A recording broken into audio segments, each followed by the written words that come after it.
Buongiorno. Invecchiamento attivo significa invecchiare bene, in buona salute e attivamente.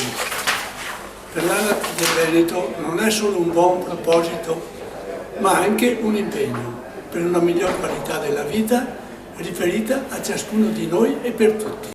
Ci uniamo alle molte iniziative realizzate in quest'anno 2012, anno europeo per la promozione dell'invecchiamento attivo in 3 ambiti: occupazione, partecipazione alla vita sociale e autonomia.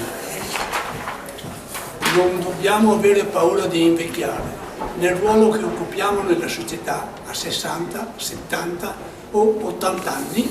Dopo i 60 anni la vita continua.